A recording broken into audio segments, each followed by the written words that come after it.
Well, I'm not sure there was much of a rationale. It's been suggested that he may have written the 7 points down on a napkin flying back home from Mongolia. So it's a sort of his response to a fluid situation.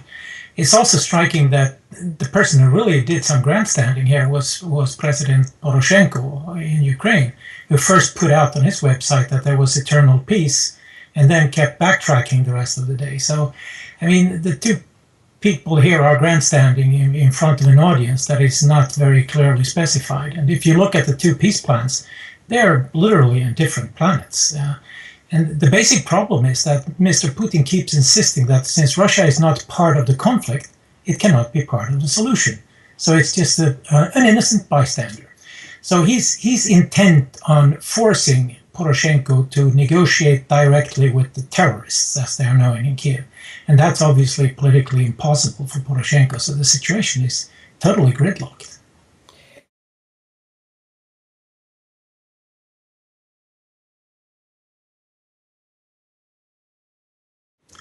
Well, I would say that Ukraine presently teeters on the brink of an even worse disaster than we've seen to date. It seems to me that the military action on the ground presently is confined to Donetsk and Luhansk Oblast. And the regular Ukrainian army is en route, it's in wild panic, and the Russians are letting the regular army soldiers go. But when they trap, and they've trapped thousands of military from the Ukrainian side, when they trap people from the volunteer battalions, Putin seems to have given an order that they should be destroyed, i.e. killed, so that they don't escape. But this is still Donetsk and Luhansk, and the question now is, it seems that they are bent on taking a deep breath before they continue.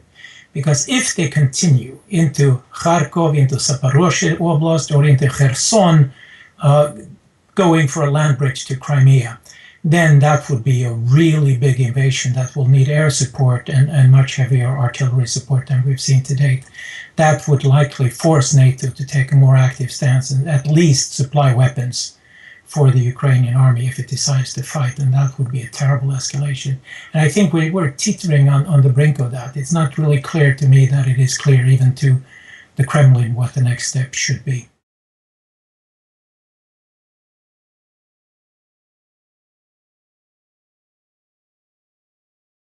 Well, the reaction is the usual one, huffing and puffing about threats of unbearable sanctions and consequences for Russia. We've heard that so many times before now that it's not very impressive anymore. And given that EU and NATO in particular keeps on stating that we will not get involved militarily, that means Russia has a free hand. And given also that the sanctions regime is about to collapse from within, we have at least 4 EU member states that have said publicly they feel sanctions are a bigger problem for Europe than for Russia. In the US the other day, Senator Dianne Feinstein, who is chair of the Senate Intelligence Committee, said that sanctions do not work. And this, she says, while President Barack Obama is talking about harsher sanctions.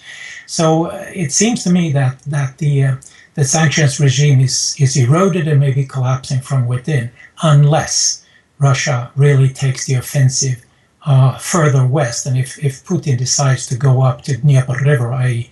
to take all of Ukraine east of the Dnieper River, then that would be such a major escalation that NATO would have to step up its involvement. And then we will be teetering on the brink of a conflict, a real conflict between Russia and NATO, and God forbid that should happen.